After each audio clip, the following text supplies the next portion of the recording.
Hello बच्चा लोग, तो फिर क्या हाल चाल आप सभी के। आपका एक बार फिर से हमारे इस यूट्यूब चैनल में स्वागत है, जहां पे आज हम कक्षा 9 की मैथमेटिक्स की लेसन 6 लाइन एंड एंगल का एक आखिरी क्लास करने जा रहे हैं। और इस वाली क्लास में मैं एक्सरसाइज 6.1 को कवर करूंगा, सारे प्रश्नों को क्लियर करूंगा और कोशिश रहेगी कि कोई भी डाउट आपका बचे ना। और अगर आपने 6.1 की एक्सरसाइज वीडियो को नहीं देखा है, वो एक्सरसाइज आपने नहीं सॉल्व की है, तो आई बटन डिस्क्रिप्शन में आपको लिंक मिल जाएगा। और अगर सॉल्व हो गया है तो मुझे आशा है कि आपके बेसिक भी क्लियर होंगे, क्योंकि जो मैंने इंट्रोडक्शन की क्लास ली थी, means type of angle, lines, अगर ये चीज़ें आपकी क्लियर हैं तो अच्छा है। अगर नहीं क्लियर है तो आई बटन डिस्क्रिप्शन में आपको इस वाले वीडियोस की पूरी प्लेलिस्ट मिल जाएगी लाइन एंड एंगल की, तो एक बार जाके वहाँ पे एक बार वीडियो को चेकआउट करिएगा। अदरवाइज आप मेरे चैनल पे भी विजिट कर सकते हैं।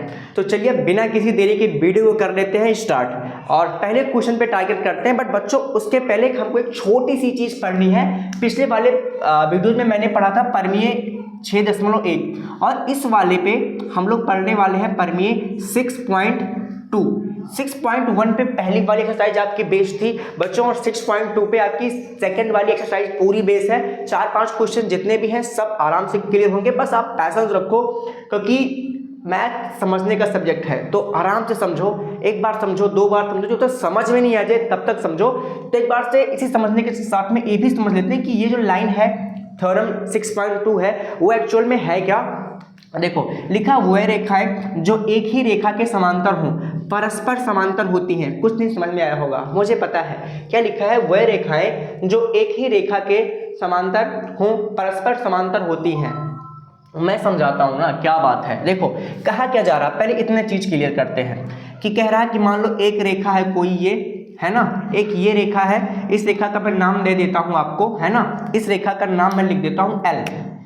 ये मान लेते हैं L वाली रेखा है। एक रेखा यहीं पे है M, क्या है M, और एक रेखा है N है। अब मैं आपसे कहता हूं बच्चों कि ये जो L वाली रेखा है, ये L वाली रेखा M के समांतर है। मीन्स L M के समांतर है। मेरी बात बस ध्यान से सुनो, L M के समांतर है, मतलब ये वाली रेखा इसके समांतर है।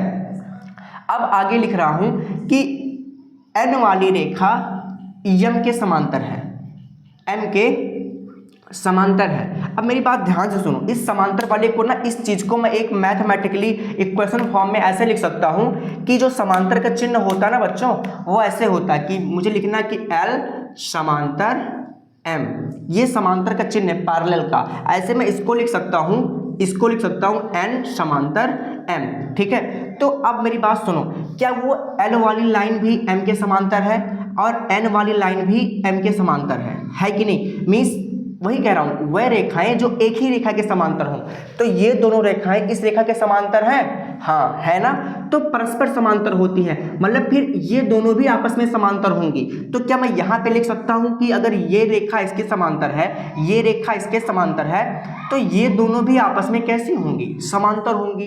बस इसी चीज को मुझे लिख लेना है। कैसे लिखेंगे इस लाइन को? देखो, ऐसे लिखेंगे ना कि L समांतर N। बस ये रहा आपका थ्योरम कि मतलब अगर दो रेखाएं किसी एक तीसरी रेखा के समांतर हैं, मतलब A वाली B के और C वाली भी B के, तो A C भी समांतर होंगे। जैसे यहाँ पे है L वाली M के समांतर थी, N वाली M के समांतर थी, वैसे ही L और N दोनों समांतर होंगे, है ना, ऐसे करके, ठीक है।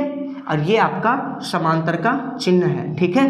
बार बार मैं लिख नहीं रहा हूँ, ऐसे डबल सी लाइन, इसको बोलते हैं पैरेलल पढ़ते हैं, मतलब कि समांतर, है ना। क्या बोलेंगे?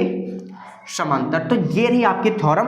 अब आपके बढ़ते हैं एक्सरसाइज 6.2 के फर्स्ट क्वेश्चन पे, बिना किसी देरी के। इतनी बात तो आप मुझे अच्छे से पता है कि ये चीज समझ गए होंगे। अब चलते हैं 6.2 के फर्स्ट वाले क्वेश्चन पे।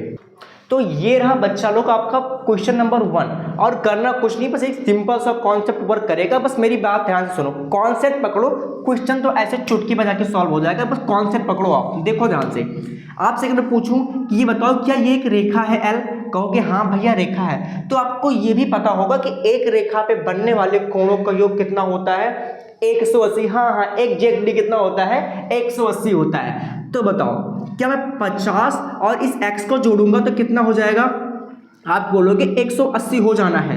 कैसे? क्योंकि भैया यहाँ पे ना रेखा कोण बन रहा है और रेखा कोण पे बनने वाले कोणों का योग कितना होता है? 180 होता है। 4 बन जाए चाहे 5, चाहे बने 2, चाहे बने 1। तो देखो कि यहाँ पे 2 कोण बन रहे थे ऐसे, हाँ, तो दोनों कोण का योग कितना हो जाएगा? 180 हो जाना है। मुझे निकालना है एक्स की वैल्यू, तो ये 50 कहाँ पे क्या कर रहा है? हटबे, तो क्या हो जाएगा? जैसे मैंने इसको भगाया यहाँ से, वो जाके वहाँ पे क्या कर लेगा? सब्ट्रैक्ट हो जाएगा। और x की वैल्यू मुझे ऐसे में कितनी मिल जाएगी भैया? 130 मिल जानी है। x की वैल्यू कितनी मिल जानी है? 130। तो क्या मैं अभी यहाँ पे x की वैल्यू 130 लिख सकता हूँ? कहोगे हाँ। अच्छा, अभी तो y का छूट रहा है लाला। y का देखो क्या होगा। क्या मैं ऐसे लिख सकता हूँ कि y बराबर 130? कैसे भैया? शीर्षाभिमुख कोण है। कैसे? शीर्षाभिमुख कोण। और शीर्षाभिमुख कोण आपस में कैसे होते हैं भैया? शीर्षाभिमुख कोण तो आपस में बराबर होते हैं, तो जितना कोण यहाँ बन रहा उतना कोण यहाँ पे बनेगा। ये हो गया लाला आपका y का वैल्यू। देखिए क्या चुटकी में निकल गया। कुछ करना पड़ा? अरे कुछ नहीं, मेहनत करना पड़ा। हम जानते हैं ना शीर्षाभिमुख कोण आपस में बराबर होता है ना। अब एक और बात कह रहा था कि भैया ये भी प्रूव करवा दो, आपकी बहुत बड़ी गरीबत हो जाएगी, है ना। ये प्रूव करवा दो मुझे, ए बी समांतर है सी डी के। हाँ, बस कुछ मत करना, ये करना ना, इसी के आगे लिखो अतः ए बी बराबर सी डी है पहले से, है ना। लिख दो इति सिद्धम। कैसे बताया मैंने? कैसे ऐसे धड़ाम दे लिख दिए भैया? ये क्या बात है? अरे भैया इसी बात का तो जलवा है कि इसके बाद ये डायरेक्टली कहाँ से आ गया। हाँ, अब मेरी बात एक ध्यान सुनना और हमेशा के लिए गांठ बांध लो कि अगर 2 रेखाएं हैं और कोई तिर्यक रेखा काट रही है, 2 रेखाएं हो, 4 रेखाएं हो, 50 हो, 100 हो, 1000 हो, मतलब नहीं है। एक ही रेखा अगर उसको काट रही है तिर्यक, या फिर सीधी काटे, कैसे भी काटे, उसके अगर एकांतर कोण आप देखो ना, एकांतर कोण है ना, ये 130 इस वाले छोड़ के फिर 130 के बराबर है ना। इस वाले 30 को छोड़ के फिर इसके बराबर है। और शीर्षाभिमुख कोण ये भी 130 आ गया, है ना। 130 आ गया। अब यहाँ से अगर नीचे नहीं आते हो तो इसके बगल जाओगे 130, एक छोड़ के 130। एकांतर कोण बराबर है, तो वो जो लाइनें होती हैं ना तिर्यक रेखा को छोड़ के, वो सबके सब समांतर होती है, चाहे इसके बीच में कोई और ऐसी लाइन आ जाती है ऐसे करके m, तो m भी समांतर होती है इसका, है ना। एकांतर कोण और शीर्षाभिमुख कोण बराबर होते तो काम हो जाता। तो क्या बात समझ में आ गई है? अरे बिल्कुल आ गई होगी, क्या बात कर रहे हो आप। तो ये रहा मुन्ना आपका सेकंड वाला क्वेश्चन। कुछ बच्चों की बुक में ये फर्स्ट वाला क्वेश्चन होगा, तो कोई बात नहीं, हो सकता कि एनसीईआरटी ने उस पहले वाले क्वेश्चन को आपके बुक में से डिडक्ट कर दिया हो, क्योंकि वो हमेशा सब्जेक्ट के जो सिलेबस होता है उसको अपडेट करता रहता है, तो ठीक है। बट हम लोग क्वेश्चन पे फोकस करते हैं ना भैया, क्वेश्चन पे फोकस करते हैं। देखो इस वाले क्वेश्चन में कुछ कहा जा रहा है कि A B Rekha C D के समांतर है और सी डी रेखा ई एफ के समांतर है। तो क्या इतने पॉइंट को बाबू मैं नोट कर सकता हूँ अपने सॉल्यूशन में? हाँ, क्या नोट कर सकता हूं कि ए बी समांतर है सी डी के।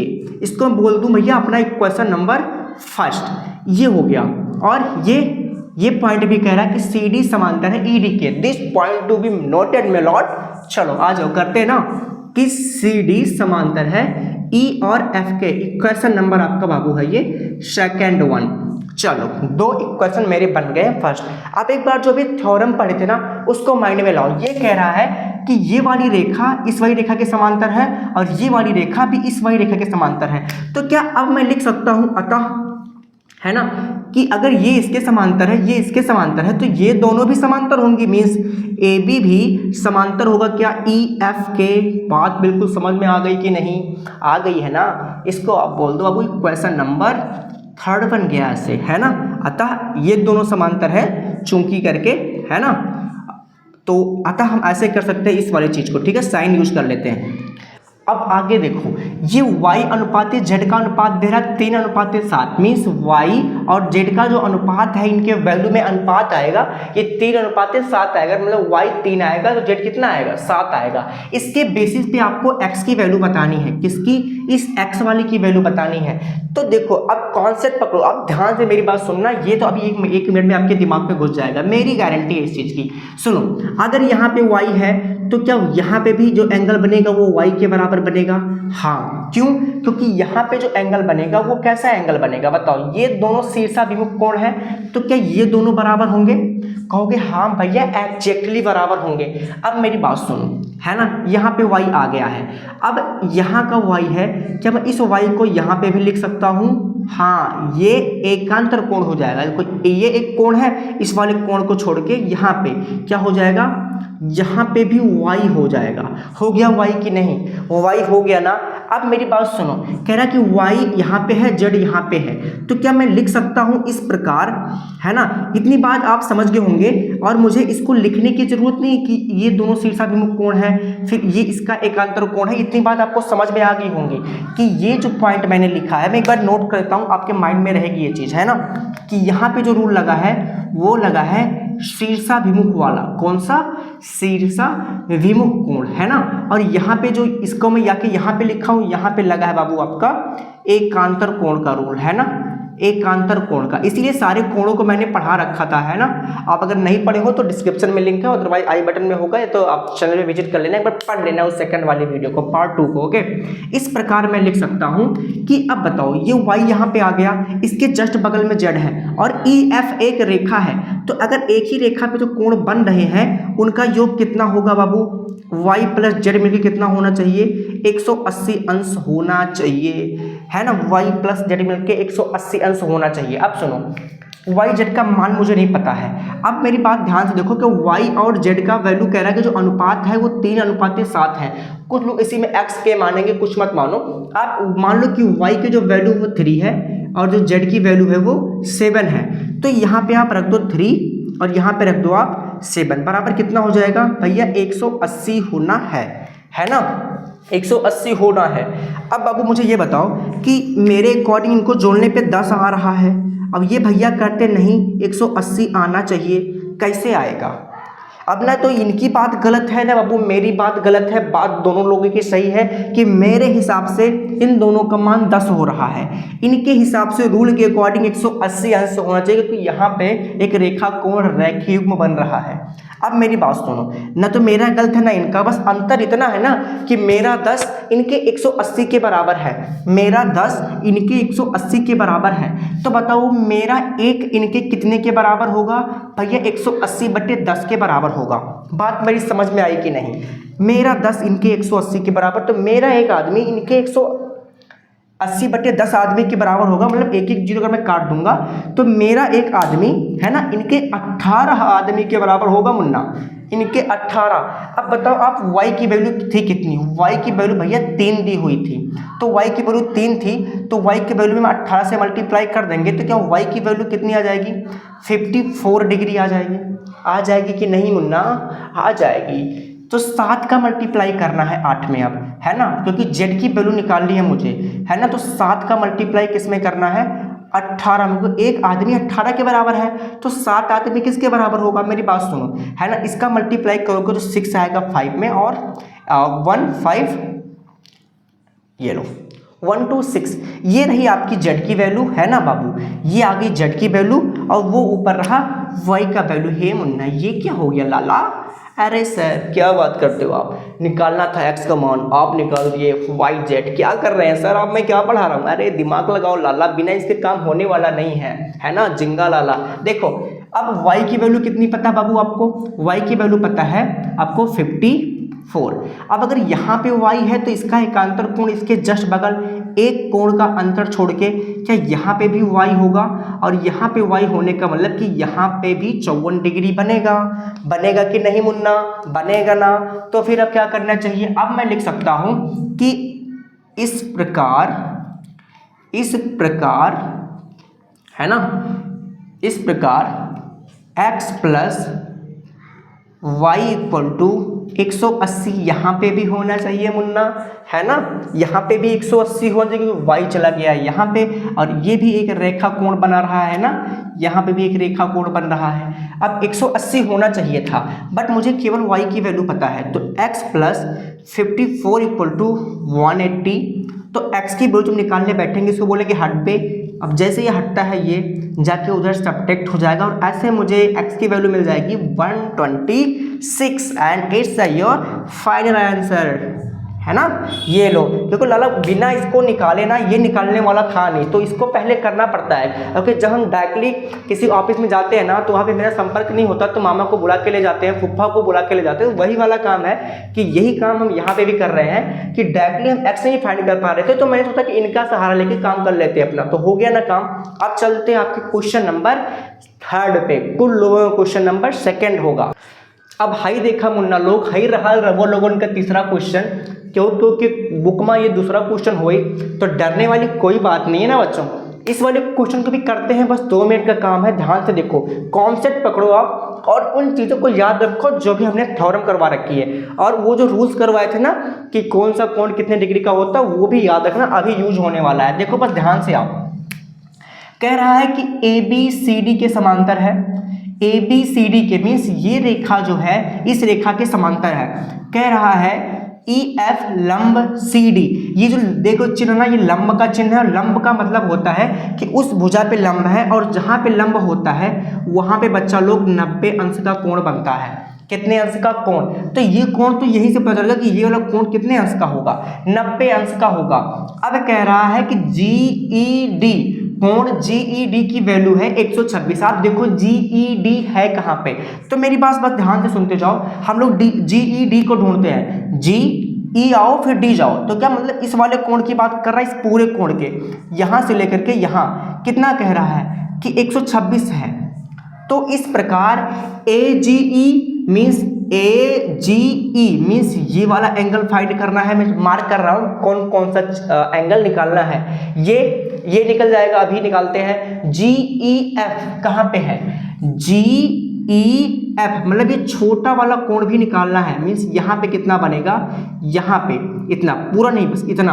और कह रहा है कि FGE मीन्स FGE मीन्स कहीं ना कहीं मुझे ये वाला कोण भी अभी निकालना है। तो यही तीनों कोण जो मैं रेड कलर से मार्क किया हूं वो निकालना है। एक एंगल हमको ये पूरा दे रखा है 126। बस मेरी 2 बात माइंड में लगाओ, और 2 मिनट का कॉन्सेप्ट है, 2 मिनट का क्वेश्चन है, बस फटाक से करते हैं। देखो आप सुनो मेरी बात कि AB समांतर CD के, है ना, ये दिया है। क्या है वो कहा रहा है कि मेरी बात मान लो कि AB समांतर है CD के तथा EF दिया है, लिख दो यहाँ पे, लंब है, परपेंडिकुलर है CD पर। अब सुनो, अब मैं देखो, आप मेरी बात ध्यान सुनो कि ये रेखा समांतर है इस रेखा के, और ये GE एक तिर्यक रेखा है। तो जितना कोण ये पूरा यहाँ से यहाँ बन रहा है, ये वाला कोण है ना, आप मेरी बात सुनो, ये वाला कोण, ये वाला है ना, ये वाला कोण क्या इस वाले कोण के बराबर होगा? क्यों भैया, एकांतर कोण है, होगा कि नहीं होगा? कि मीन्स जो ये AGE वाला वैल्यू होगा कि एंगल AGE मीन्स ये वाला कोण, AGE वाला कोण क्या इस वाले के GED के बराबर होगा?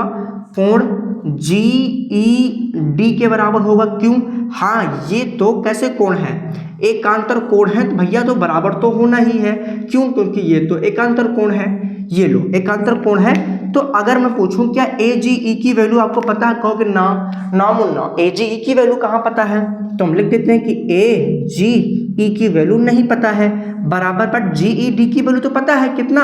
अभी देखो यहाँ पे साफ साफ लिखा हो, कितना, 126। अब जब मैं जैसे ही GED की वैल्यू यहाँ पे पुट करता हूँ, फिर आप देखते हो कि कहीं ना कहीं मुझे AGE की वैल्यू पता चल गई है। कितनी पता चल गई? मैं यहाँ पे पुट कर देता हूँ, AGE की वैल्यू आ गई है 126, है ना। AGE निकल गया भैया, इनका मैंने काम खल्लास कर दिया है। लगाते हैं GEF का नंबर, कहाँ पे है? GEF है। तो अब मुझे ये बताओ आप लाला, GEF लिखते हैं एक बार। अब यहाँ लिखते हैं, वहाँ लिखते हैं, उधर लिखते हैं, है ना, इसको मिटा देते हैं। सुनो, एंगल GEF फाइंड करना है। अच्छा ये बताओ कि जब ये कह रहा है कि एंगल GEF है, तो क्या इस कोण की बात कर रहा है? कहोगे हाँ भैया, यही छोटा वाला कोण। अगर मैं इसमें ये वाला भी कोण जोड़ दूं, FED, क्या जोड़ दूं? प्लस करके एंगल FED, बस इतना काम मेरा सुन लो, फिर काम हो गया आपका। GEF कह रहा था, मैं इसको भी जोड़ दिए हैं, FEG। FED, ठीक है, जोड़ दिए। अब बताओ ये छोटा वाला कोण और ये इतना वाला कोण मिलके पूरा बड़ा वाला कोण हो गया, मीन्स GEF के बराबर हो जाएगा नहीं? ये छोटा इस पूरे बड़े के बराबर होगा। कहोगे हाँ बस किसके बराबर है? ये कौन सा कोण है बड़ा वाला? GED। क्या है? GED। इतना समझ में आ गई बात कि ये छोटा कोण जोड़ते तो बड़ा वाला कोण मिलता है। जितनी चीज की वैल्यू आपको पता है बस पुट कर दो, काम हो जाएगा हमारा। क्या GEF की वैल्यू पता है? GEF की वैल्यू नहीं पता है। FED की वैल्यू, FED लंब है तो 90 अंश वैसे ही है, हमको समझ में आता है ना। और बराबर GED की वैल्यू 100 कितना पता है? 26। इस 90 को आप उधर ट्रांसफर कर दो तो GEF बराबर कितना हो जाएगा? 126 माइनस का 90।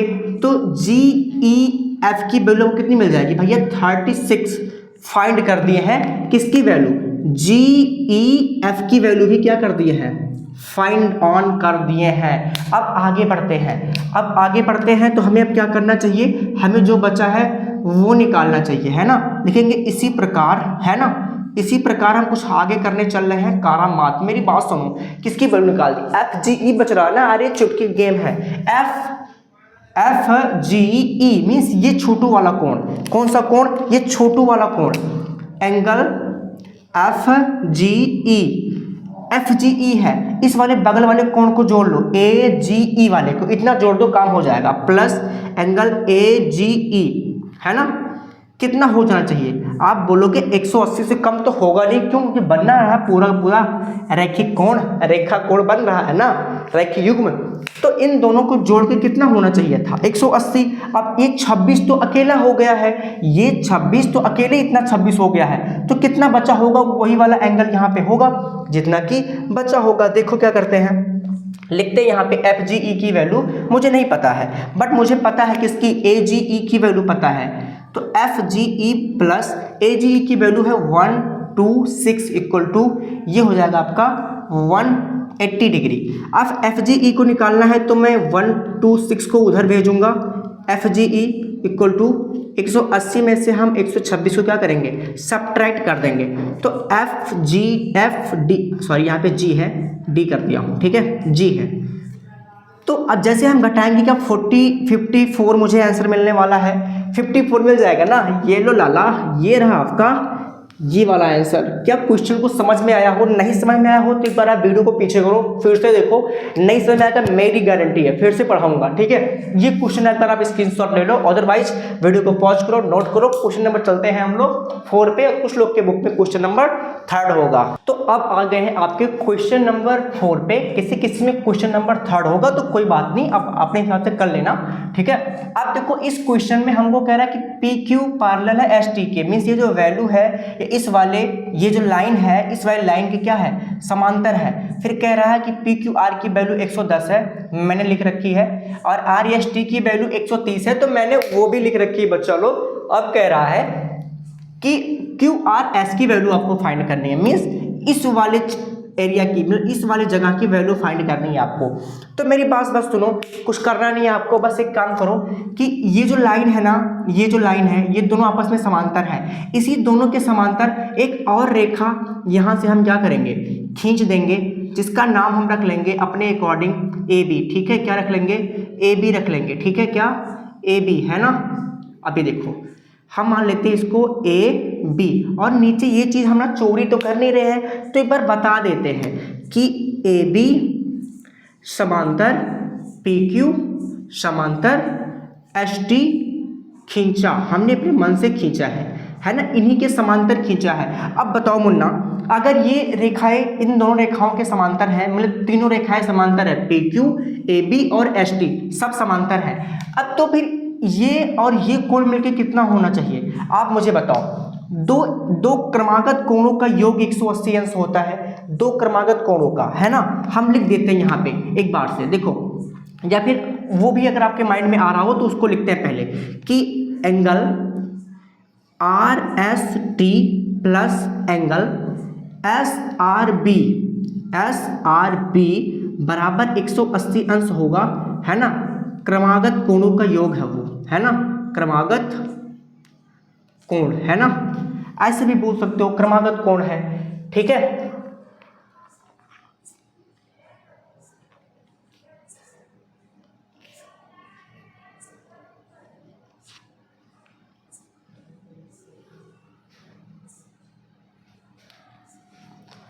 ओके।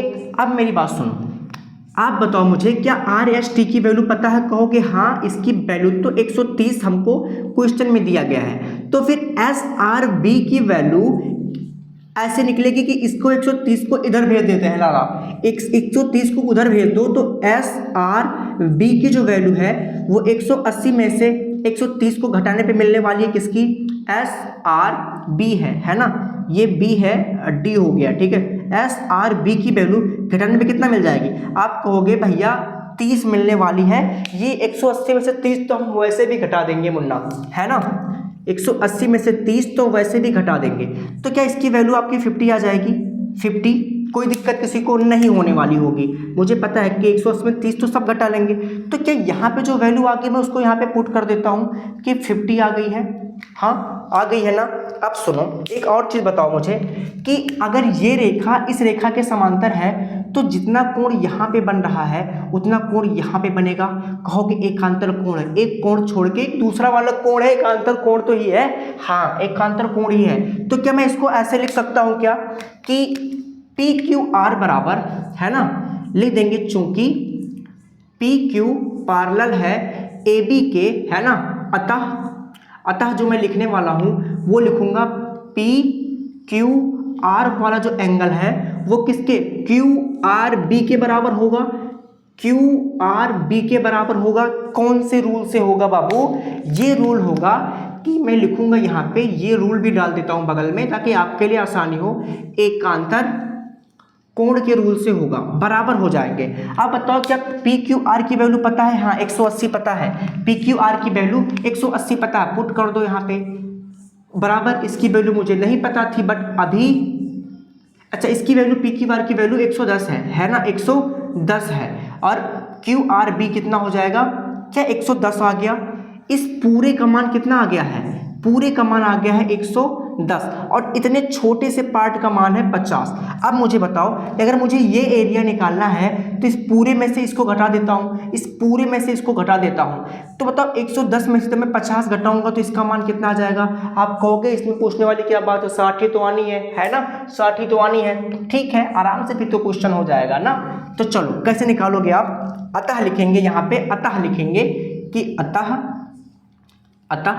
अगर मुझे क्यू आर एस की वैल्यू फाइंड करनी है, क्यू आर एस की वैल्यू फाइंड करनी है, तो मुझे पता है कि क्यू आर बी में से एस आर बी मीन्स ये छोटा निकालने के, इस पूरे में से इतना घटा देंगे तो इतना ही तो बचेगा, यही वाला पार्ट। हाँ, बस यही काम करना है कि एंगल क्यू आर बी में से कितना घटा दें, एंगल एस आर बी घटा दो, हमारा काम हो जाएगा। क्या बात मेरी समझी? एक बार फिर से सुनो, एक बार फिर से सुनो आप, कि मुझे ये वाला पार्ट निकालना है। अब इस पूरे में से अगर मैं इतना घटा देता हूँ तो इतना पार्ट ही तो बचेगा, बस वही तो लिखा हूँ ना। फिर अब क्या करेंगे? क्यू आर एस नहीं पता है बट क्यू आर बी की वैल्यू अभी निकाले हैं, कितना होती है? 110 पता है। कितना? 110। एस आर बी की वैल्यू हमें कहाँ पे निकली हुई मिली है? एस आर बी की वैल्यू यहाँ पे मिली है 50 डिग्री। कितना? 50 डिग्री। घटा दो आप 50 डिग्री। अब घटाने में तो सब कुछ कर सकते हैं, घटाने का सब घटा सकते हैं। कितना?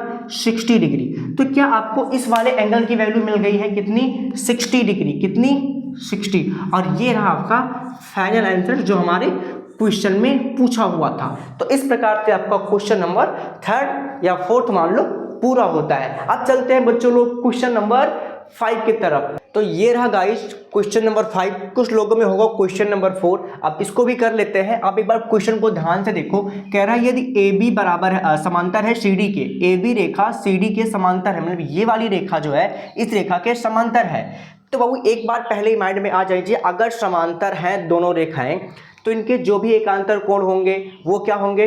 बराबर होंगे। होंगे कि नहीं होंगे? बराबर होंगे। ठीक है, आ जाओ आगे देखते हैं अब और क्या हो सकता है।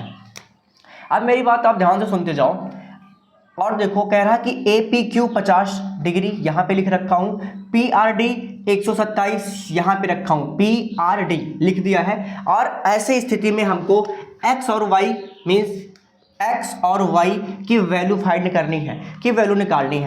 बस कॉन्सेप्ट देखो आप ध्यान से, 1 मिनट का क्वेश्चन नहीं है, बस कॉन्सेप्ट पे आप ध्यान दीजिए थोड़ा सा। देखो क्या करना है कि हमको दिया गया है APQ की वैल्यू 50 और PRD की वैल्यू 127 और एक चीज़ ABCD के समांतर दिया गया है। अतः हम एक चीज़ यहीं पे लिख सकते हैं, अतः अगर AB समांतर CD है तो अतः हम लिख सकते हैं जो ये x होगा वो 50 होगा। क्यों बता रहा हूं ना, एक बार मेरी बात सुनो।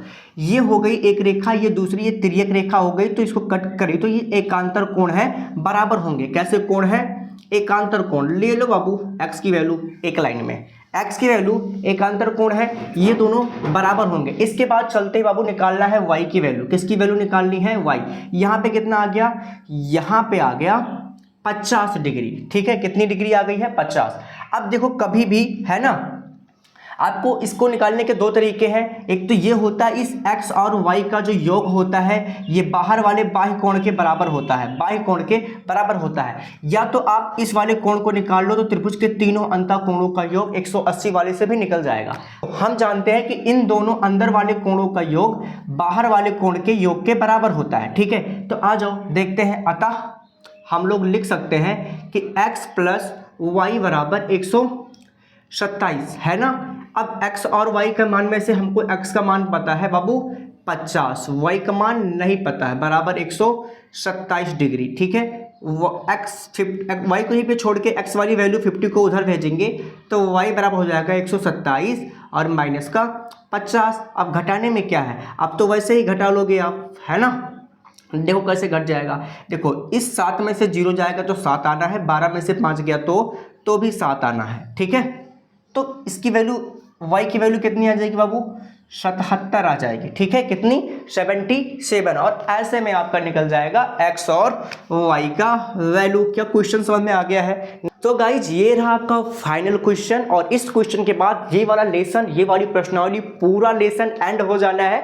और ये लेसन का जो लास्ट वाला क्वेश्चन है ना वो थोड़ा सा कॉम्प्लिकेटेड है, तो प्लीज़ आप उसको ध्यान से देखिएगा और कॉन्सेप्ट को आराम से समझिएगा।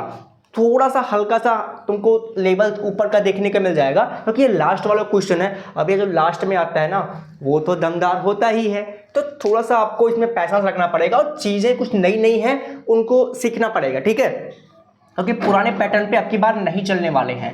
ठीक है, देखो पहली बार क्वेश्चन पे हम लोग ध्यान लगाते हैं। लिखा है PQRS 2 रेखाएं हैं, तो आप देखो PQRS 2 रेखाएं हैं, बहुत ध्यान से देखना। ठीक है, भले जो थोड़ा सा 2 मिनट ज़्यादा लग जाएगा बट चीज़ें दिमाग में घुसेंगी। ठीक है, तो ध्यान से देखिएगा।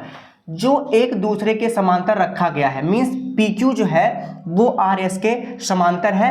ये मैं पहले से लिख सकता हूँ कि PQ हमारा जो समांतर है किसके? RS के। ये हमको दिया है ना कि PQ समांतर किसके? RS के है।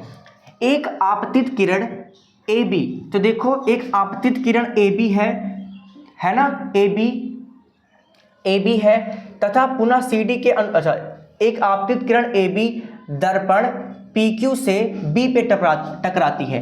तो जो दर्पण रखा गया है ना, दर्पण रखा गया है, ये दर्पण है, इस पे आके टकराती है कहाँ पे? PQ पर B से, है ना। PQ से कहाँ पे टकराती है? B पे। तथा परावर्तित किरण BC दर्पण के RS से C पर, फिर यहाँ से क्या होती है? एक तो आपतित हुई, फिर यहाँ से टकराने के बाद क्या हो गई? परावर्तित हुई और जाके RS पे C पे टकराती है ना। तथा पुनः CD के अनुदिश परावर्तित हो जाता, फिर यहाँ से आई, यहाँ टकराई B पे, फिर B से वापस हुई, परावर्तित होकर तो C पे टकराई और CD से पे टकरा कर ऐसे अनुदिश होकर मतलब इसी रास्ते से आगे चली जाती है। CD के अनुदिश परिवर्तित हो जाती है, तो हमको सिद्ध करना है कि AB जो हमारा है वो CD के समांतर है। ये हमें सिद्ध करना है, मैं पहले से लिख के रखा हुआ हूँ, क्वेश्चन में भी आपके है, तो ये चीज़ अब हमें सिद्ध करना है। ठीक है, तो देखो अभी हमें करना क्या होगा, थोड़ी सी चीज़ें हैं, एक हल्का सा ट्रिक है, बस देखो हमको करना पड़ेगा रचना, और मैं यहाँ पे लिखूंगा रचना। क्या लिखूंगा? देखो ये दिया है, ये सिद्ध करना है। रचना ये है कि यहाँ से एक लाइन खींचते हैं, है ना, लंब खींचते हैं जिसका नाम हम रखेंगे बी एम लंब खींचते हैं पी क्यू पे। क्या करते हैं? एक बी एम लंब खींचते हैं पी क्यू पे और एक सी एन खींच देते हैं किस पे? आर एस पे, सी एन खींच देते हैं। ठीक है, ये दो रचना में मैंने लिखा है। तो एक बार मैं क्या लिख सकता हूं यहाँ पे कि हम लोगों ने क्या किया है? हम लोगों ने दो काम किया है। एक तो बी एम लंब खींचा है किस पे? बी एम लिख लो या एम बी लिख लो, एम बी लंब खींचा किस पे? पी क्यू पे। लो, पी क्यू पे खींचा, और क्या खींचा है? और हमने खींचा है सी एन या फिर एन सी लंब खींचा किस पे? आपके आर एस पर। ये हमने खींचा है ना, ये हमने रचना में खुद खींचा है। और जब हमने इसको खींचा तो हमने देखा कि ये बी एम और ऐसे खींचा भी है ना, ये भी लिख लो ऐसे इसके साथ में, तथा लगा के लिख दो कि बी एम या फिर एम बी समांतर सी एन है ना, सी एन खींचा। इस प्रकार से हमने लंब खींचा है कि दोनों लाइनें क्या होंगी? जो रेड वाली है, ये वाली और ये वाली, ये वाली और ये वाली आपस में क्या है? समांतर है। इस प्रकार से खींचा है। अब मेरी बात इतनी समझ में आ गई होगी। बस रचना किया है, बस इसी में सारा ट्रिक है, सारा जो मटेरियल है ना बाबू इसी में है। अब हमको क्या करना है? देखो अब करते क्या है कि यहाँ पे देखोगे आप तो ये दो दो कोण हो गया, तो मैं बोलूँगा इसको कोण 1, इसको बोल दूँ कोण 2, यहाँ पे बोल देते हैं कि कोण 3, और यहाँ पे बोल देते हैं बाबू कोण 4। इतना काम आप कर लेंगे, है ना। इतना काम करने में कोई तकलीफ नहीं होगी बाबू। हमने बस क्या खींचा है? लंब ही तो खींचा है, वो भी समांतर। अब मुझे बताओ, आप लोग जब अपवर्तन और प्रवर्तन का कोण पढ़ेंगे, अपवर्तन और प्रवर्तन का लेसन पढ़ेंगे, तो आपतित किरण जब प्रवर्तित किरण के जाती है और ये दोनों जो बीच में है ना, ये क्या है? अभिलंब है। और अभिलंब के दोनों साइड जो कोण बनते हैं, है ना, वो क्या होते हैं? बराबर होते हैं, है ना। अच्छा, इस बात को ऐसे समझते हैं, देखो मेरी बात ध्यान से सुनो, कि ये एक दर्पण रहा, एक दर्पण ये रहा, ये किरण रही, लिख देंगे कि बी एम तथा क्या? एम बी लिखो, बी एम की जगह पे एम बी लिखो, है ना, एम बी, क्योंकि एम बी यूज कर लिए, तथा सी एन अभिलंब है ना, अभिलंब है। और अभिलंब है, और ये रही आपतित किरण, ये रही परावर्तित किरण। तो जो बीच में अभिलंब होता है किस वाले पे? पी क्यू पे। अतः हम लिख सकते हैं, आप लोग यहाँ पे, अतः हम लोग ये लिख सकते हैं कि अगर एम बी सी एन के अभिलंब है ना, तो इसका आपतन कोण बराबर प्रवर्तन कोण, है ना। मीन्स मैं लिख सकता हूं कि कोण 1 इक्वल टू कोण 2, है ना। एंगल 1 इक्वल टू एंगल 2, इसको बोल देंगे अपना इक्वेशन नंबर फर्स्ट बोलेंगे। क्या आपको कोई दिक्कत होती है यहाँ पे? एंगल 1 2 क्यों? अब वो ये एक कोण है, एक इधर अपवर्तन कोण, इधर परावर्तन कोण, और अभिलंब है बीच में। अपवर्तन कोण हमेशा परावर्तन कोण के बराबर होता है जब कोई चीज कांच पे पड़ती है ना, या फिर कहीं से परावर्तित होती है। ठीक है, तो अपवर्तन कोण परावर्तन कोण के बराबर होता है। अच्छा, यहाँ पे ये रूल चल रहा था। और हम क्या लिख सकते हैं? और हम लिख सकते हैं कि 3 बराबर 4, मीन्स एंगल 3 बराबर एंगल 4, और इसको हम बोल देंगे अपना इक्वेशन नंबर सेकंड बोल देंगे, इक्वेशन नंबर सेकंड। इतनी बात किसी को कोई दिक्कत? क्योंकि अब वो समझ रहे हैं ना कि ये वाला कोण इसके बराबर, क्यों? यहाँ पे भी अपवर्तन कोण परावर्तन कोण के बराबर होगा। ये आपतित किरण तो इधर अपवर्तन कोण बढ़ता है, यहाँ से परावर्तित हो रही तो इधर परावर्तन कोण बनता है, दोनों हमेशा बराबर होते हैं। बार बार ध्यान से बोल रहा हूँ, अपवर्तन कोण परावर्तन कोण के बराबर होता है, तो ये 3 वाला किसके बराबर होगा? 4 के बराबर होगा। इसको बोल देंगे समीकरण 2 बोल देंगे। अच्छा, अब एक बात सुनो, हमने कहा था कि बी एम सी एन के क्या है? इक्वल है। बी एम या फिर एम बी सी एन के इक्वल है, या फिर एन सी बोल दो इसको। सी एन को मैंने कहीं कहीं एन सी बोल रखा है, कहीं कहीं आप लोग जैसे चाहो लिख लो, ठीक है, चाहे सी एन लिखो चाहे एन सी लिख लो। मैंने सी एन लिखा है, आगे मैं सी एन कंटिन्यू करूंगा। देखो अब मेरी बात सुनो, अगर ये वाली रेखा एम बी इस वाली रेखा के समांतर है और ये एक तिर्यक रेखा है, हम लिखेंगे चूंकि, है ना, लिखते हैं कि चूंकि एम बी, है ना, एम बी समांतर है किसके? सी एन के, तथा क्या? बी सी एक तिर्यक रेखा है, तथा बी सी तिर्यक रेखा है। BC3 एक रेखा है। तो बाबू इसका जो अगर अब देखो एक समांतर यहाँ, एक समांतर यहाँ, अब इसका जो एकांतर कोण होगा वो दोनों बराबर होगा कि नहीं? यहाँ वाला कोण इस वाले कोण के बराबर होगा ऐसा करने पे कि नहीं, है ना? होगा। तो देखो बराबर होगा, तो क्या बोल सकता हूँ कि ये 2 वाला एंगल इस 3 वाले के बराबर होगा। मीन्स अतः एंगल 2 बराबर एंगल 3, और इसको हम बोलेंगे अपना समीकरण नंबर 3। क्या बोलेंगे? समीकरण 3 मीन्स इक्वेशन 3 बोलेंगे अपना। अब मुझे बताओ, एंगल 1 2 के बराबर है, 3 4 के बराबर है, 2 3 के बराबर है। अब 2 1 के बराबर भी है और 2 3 के बराबर भी है, तो 1 वाला 3 के बराबर होगा और 3 वाला 4 के बराबर है, तो 4 वाला 1 के बराबर होगा।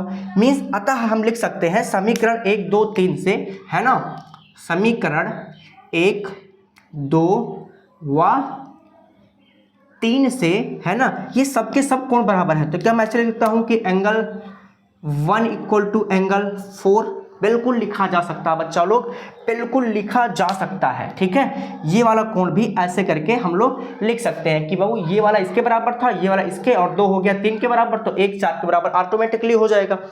अब इसके आगे मेरी एक छोटी सी बात और सुन लो, फिर आपका वो ना मैं ऐसे प्रूव करवा दूंगा जैसे कि कुछ हुआ ही नहीं, इतनी चीज समझ में आ गई होगी। तो अब सुनो, ये समीकरण 3 रहा, इसको हम बोल देते बाबू लोग समीकरण अपना 4th, है ना, समीकरण 4। इतने से मिलके समीकरण क्या बनता है? समीकरण 4 बनता है। ठीक है, इसके आगे बस एक बात देखो कि अगर मैं बोलूं आपसे कि भैया समीकरण 3 और 4 को जोड़ दीजिए, तो एक बार मैं जोड़ देता हूं, है ना। लिखते हैं कि समीकरण 3 व 4 को जोड़ने पर, क्या जोड़ सकते हैं हम लोग समीकरण 3 और 4 को? हाँ, जोड़ते हैं। तो देखो समीकरण 3 ये रहा, समीकरण 4 ये है। हमने कहा था कि लेफ्ट हैंड साइड को लेफ्ट हैंड साइड से जोड़ेंगे, राइट हैंड साइड को राइट हैंड साइड से जोड़ेंगे। तो जब मैं इधर दोनों को जोड़ता हूं तो एंगल 1 प्लस एंगल 2 उधर इक्वल लगा हुआ है। अब लेफ्ट राइट हैंड वाले को राइट हैंड से जोड़ देते हैं, समीकरण हो गया 4।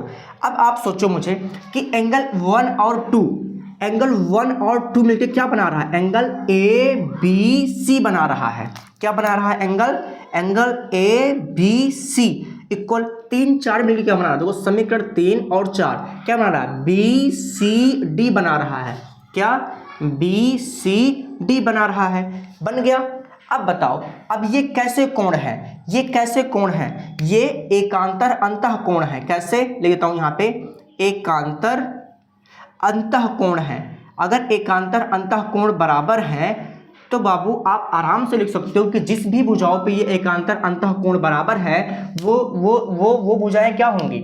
वो दोनों क्या होंगी? देखो एक रेखा ये गई थी, है ना, एक रेखा ये गई है।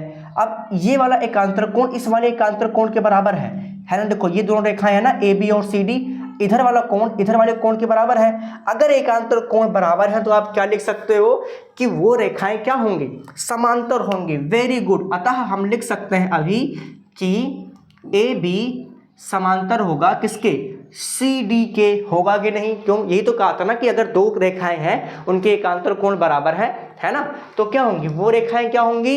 वो रेखाएं होंगी बाबू समांतर होंगी। अतः हमने ये प्रूफ कर दिया है। इधर लिख देंगे हम लोग इति सिद्धम। क्या लिख देंगे?